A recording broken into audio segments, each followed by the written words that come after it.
Pakistan stock data channel में खुशामदीद। उम्मीद है आप खैरियत से होंगे।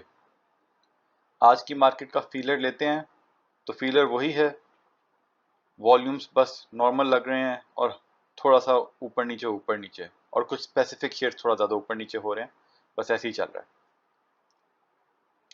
सर्किट ब्रेकर में देखें तो कोई अपर कैप और लोअर कैप में कुछ खास ऐसा नहीं है जिसके बारे में डिस्कस किया जाए।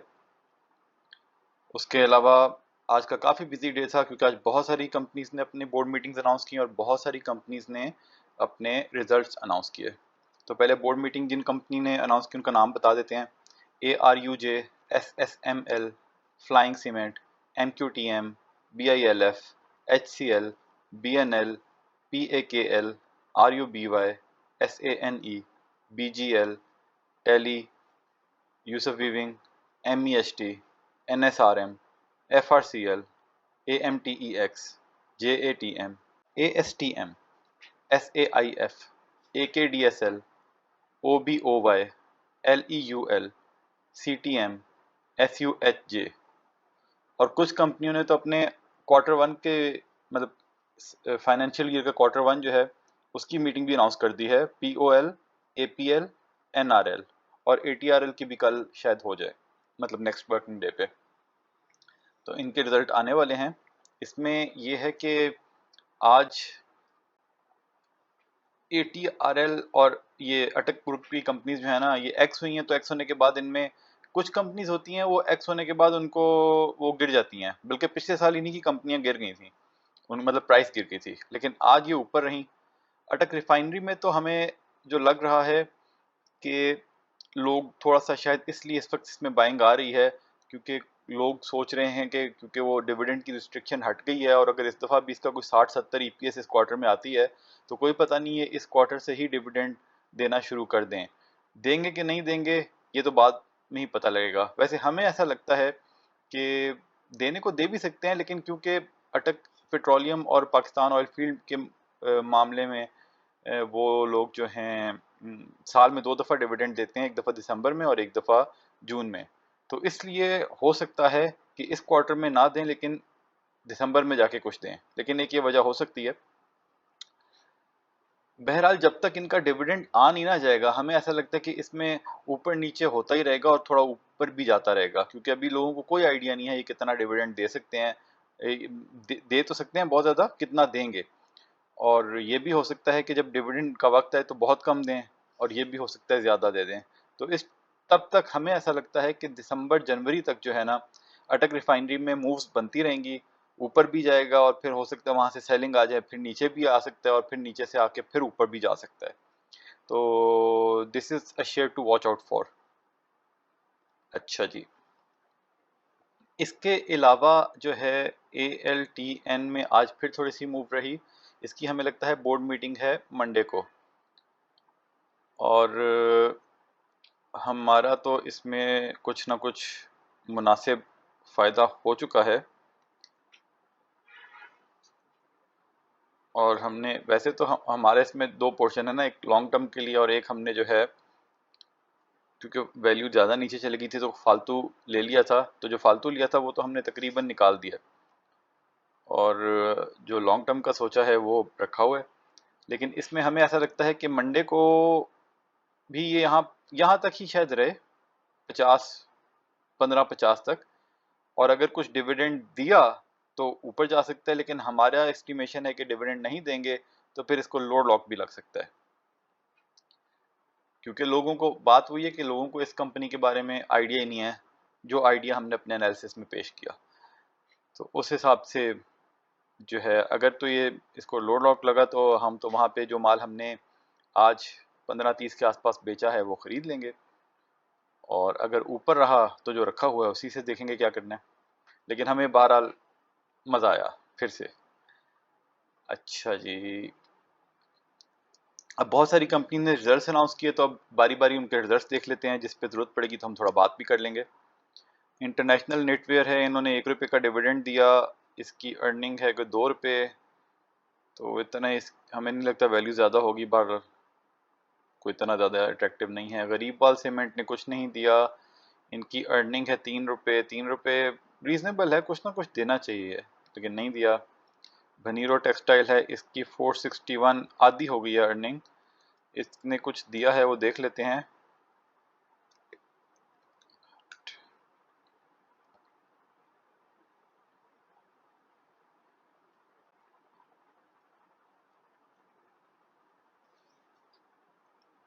इसने जी 35 रुपये का डिविडेंड दिया, यानी कि 10% भी नहीं दिया, और 900 1000 रुपये का शेयर है।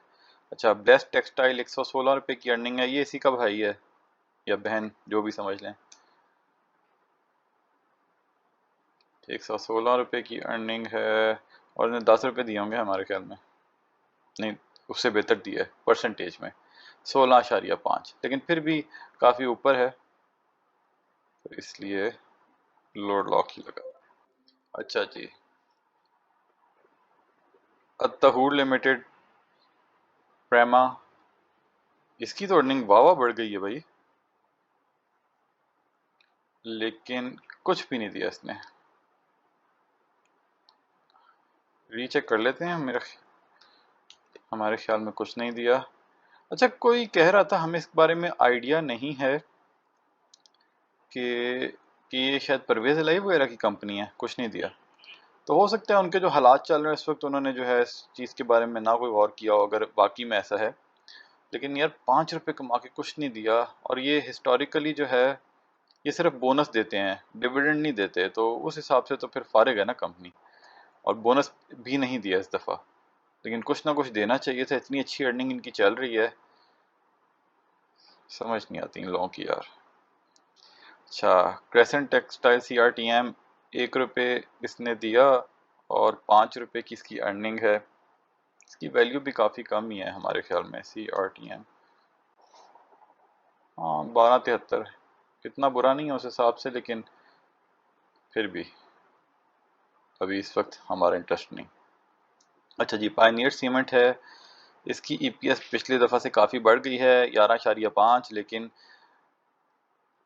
शेमिंगली कुछ भी नहीं दिया। और इस क्वार्टर में देख लें तो 4, अच्छा इस क्वार्टर में इन्होंने कुछ नहीं कमाया, तो उस हिसाब से भी देख लें कि ज़रूरी नहीं कि अगले साल इतनी अर्निंग हो। अच्छा जी, इमेज पाकिस्तान 2.81, इन्होंने भी हमें लगता है कुछ नहीं दिया। एक तो अजीब लोग हैं, एक ही फॉर्म में आप वहाँ पे लिखो कि भाई क्या दिए क्या नहीं, आधा फॉर्म इधर। अच्छा नहीं, 1.5 रुपया दिया इन्होंने, 1.5 रुपया दिया, फिर भी लोअर लॉक के पास नॉट बैड, 1.5 रुपया दे रहे हैं, लेकिन फिर भी कोई बात नहीं, इससे बहुत बेहतर कंपनी है दूसरी। अच्छा जी, आरिफ हबीब कॉरपोरेशन, इन्होंने कुछ नहीं दिया दिलाया, और अर्निंग बस नॉर्मल है, छोड़ें। अच्छा जी, कोहिनूर इंडस्ट्रीज, इसने क्या किया है, 1.44, छोड़ें।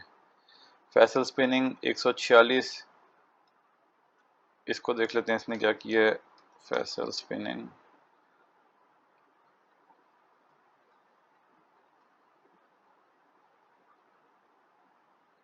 इसने दिया है जी 11 रुपये, काफ़ी ऊपर है वैल्यू। अच्छा जी, प्रीमियम टेक्सटाइल, इसने दिए हैं 25 रुपये, और 169 की अर्निंग है, पिछले साल के मुकाबले में बहुत कम है। तो यही हम आपको कल बात कर रहे थे कि देखें, मैक्सिमम टेक्सटाइल सेक्टर की EPS ड्रॉप हो रही है, लेकिन टॉवलर्स की काफ़ी ज़्यादा बढ़ी है, तो उस हिसाब से देख सकते हैं उसको। 360 पे है।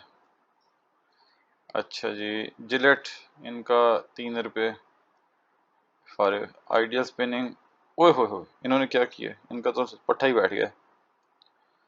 छोड़ो यार, आइडियल स्पिनिंग 55 रुपये loss. Treat corporation zero, zero ही है ये कंपनी। कोहाट टेक्सटाइल मिल्स 14 से गिर के 4 हो गई अर्निंग, कुछ नहीं दिया। कॉर्डोबा लॉजिस्टिक्स 52 रुपये की, 52 पैसे की EPS है, लेकिन ये देखें इसका पिछले साल, क्योंकि इसका नया बिजनेस शुरू हुआ था और इस साल मुनासिब है, इसका धंधा शुरू हो गया है, तो इसका रेट काफ़ी कम है उस हिसाब से। तो कुछ दिनों पहले भी हमने आपको कोई आइडेंटिफाई किया था, तो ये अगर जो 10 रुपये से नीचे वाले शेयर्स हैं उसमें से इसको लॉन्ग टर्म के लिए देखा जा सकता है, नोट किया जा सकता है। शीज़ान इंटरनेशनल 2 रुपये का डिविडेंड दिया और 4 रुपये की अर्निंग फारिग। सरले, ये जो सरले की हमने आपको कहानी थोड़े दिनों पहले सुनाई थी, राइट से रिलेटेड, अब फिर राइट्स दे रहे हैं। ये देखें जी, 5 से पिछले साल अर्निंग 1 रुपये से भी कम हो गई। तौबा यार, ये शेयर 10 रुपये का भी काबिल नहीं है। PSL पाकिस्तान सर्विसेज, इन्होंने कुछ नहीं दिया और लॉसेस में है, छोड़ दें। इको पार्क, इसने कुछ नहीं दिया और फारिग। उसके बाद कोहिनूर पावर है जी, ये कोई का पता नहीं, ये हमें लगता है कि ये कंपनी सिर्फ पावर अपनी कोहिनूर की दूसरी सेक्टर को ही देती है, क्योंकि बहुत कम इसकी है, रेंटल इनकम है, कोई पता नहीं क्या करें ये, और कोई ख़ास अर्निंग नहीं है, 4 5 6 रुपये के आसपास ही रहता है, तो कोई ख़ास नहीं। City pharma final cash dividend 2.5 रुपये, नॉट बैड। अच्छा, अर्निंग कितनी है? 2.8, लेकिन ये कितने पे था? सिटी 22 रुपये, तकरीबन अपर लॉक पे चला गया। गुड, अर्निंग बुरी नहीं है, लेकिन डिविडेंड यील्ड के हिसाब से रेट तो अभी भी हाई है इसका, लेकिन फिर भी अच्छा। ये देखें, ये 22 रुपये पे है, और वो जो सरले है वो कहाँ पे है, और फिरोज को देखते हैं।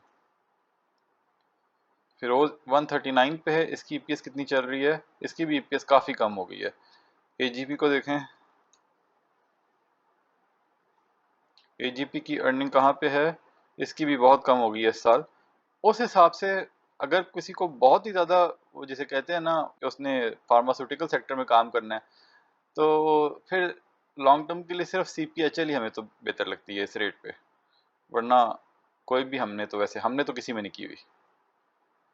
अच्छा जी, भवानी एयर, इनका बिजनेस कुछ नहीं चल रहा, 7 की ईपीएस आई है, कुछ नहीं दिया।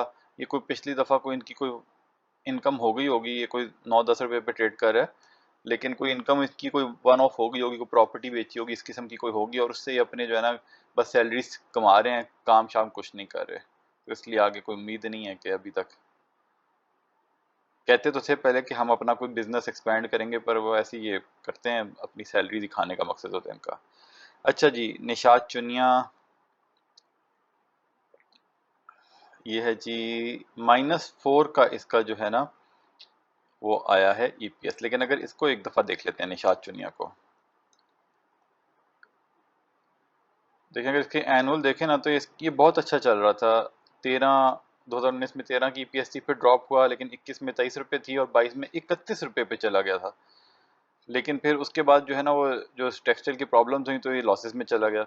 और अगर 22 में देखें, 31 में से इन्होंने 7 रुपये का डिविडेंड दिया था, और 21 में 5 रुपये का, तो इनका डिविडेंड पे आउट भी निशात मिल्स के मुकाबले में ज़्यादा अच्छा था। देखें ना, इतना ज़्यादा अच्छा दिया था। अब क्वार्टरली देखें तो Q2 में काफ़ी ज़्यादा लॉस था, Q1 में कम था। अच्छा, उसके बाद अगर देखें, तकरीबन 7 रुपये 60 पैसे का लॉस बना, और 6 रुपये का लॉस बना, और लॉस अब जब कम हुआ है, यानी कि तकरीबन इनकी Q4 की अर्निंग तकरीबन 2 रुपये आई है। इसका मतलब यह है कि अगर इनके ऑपरेशंस थोड़े स्टेबलाइज हो गए हैं, और अगर आगे टेक्सटाइल सेक्टर में बेहतरी आती है, तो अगले साल ये कोई 6 7, मतलब पॉजिटिव हो सकते हैं, ये 6 7 रुपये की इसकी अर्निंग हो सकती है, उसमें से 2 3 रुपये दे सकते हैं। और अगर टेक्सटाइल सेक्टर में जब ज़्यादा बेहतरी आएगी, तो ये बड़ी पुरानी कंपनी है, एस्टैब्लिश कंपनी है, तो इसके ईपीएस बढ़ सकते हैं। तो लॉन्ग टर्म का सोच के इसके बारे में सोचा जा सकता है।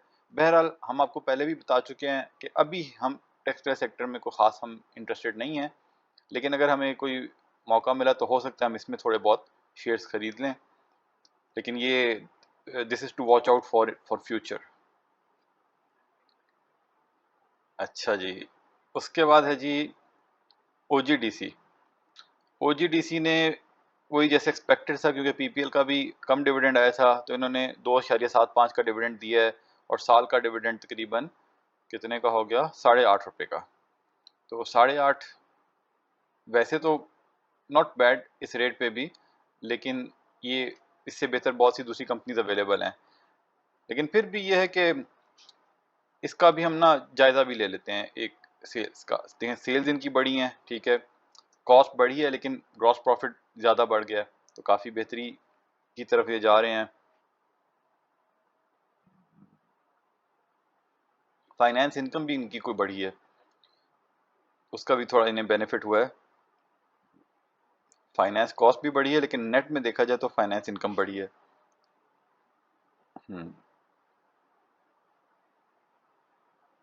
Share of profit, associated company से भी कुछ उन्होंने डिविडेंड दिया होगा तो वहां से भी कुछ फायदा हुआ है।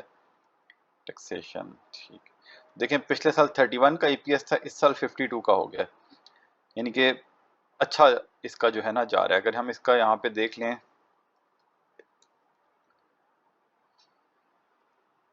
अगर साल साल देखें तो पिछले 2 सालों में काफ़ी बेहतरी की तरफ ग्राफ अब ऊपर की तरफ है, लेकिन डिविडेंड उतना ही आ रहा है क्योंकि इनका वही मसला है, सर्कुलर डेट का, ज़्यादा पैसे होते नहीं हैं इसलिए ज़्यादा देते नहीं हैं।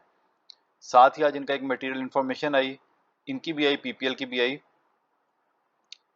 The board has decided to evaluate a potential engagement with sovereign foreign investor with respect to Recordec। अब Recordec का वो ये ना कि सऊदीया वाले जो है ना इंटरेस्टेड हैं, जो गवर्नमेंट पाकिस्तान की तरफ से इन्वेस्टमेंट थी वो इन्होंने करनी थी, तो अगर उनको बेच रहे हैं ये लोग या कुछ शेयर बेच रहे हैं तो ओजीटीसी और पीपीएल से बेचेंगे, और वो बेचेंगे तो शायद इनको कुछ कैश वहां से मिले।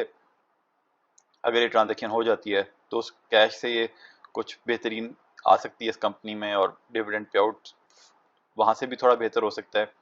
और देखें आज नहीं तो कल किसी ना किसी वक्त तो हुकूमत ने सर्कुलर डेट को रिजॉल्व करना ही है, तो उसमें से जब भी हुकूमत देखें पेमेंट करेगी तो अगर सॉरी अगर वो उन्होंने पेमेंट वाला मैकेनिज्म यूज किया, वन टाइम डिविडेंड वाला करना तो है उन्होंने, तो अगर इस तरीके से रिजॉल्व किया तो फिर ऑफ कोर्स ओजीडीसी काफ़ी ज़्यादा डिविडेंड दे सकता है।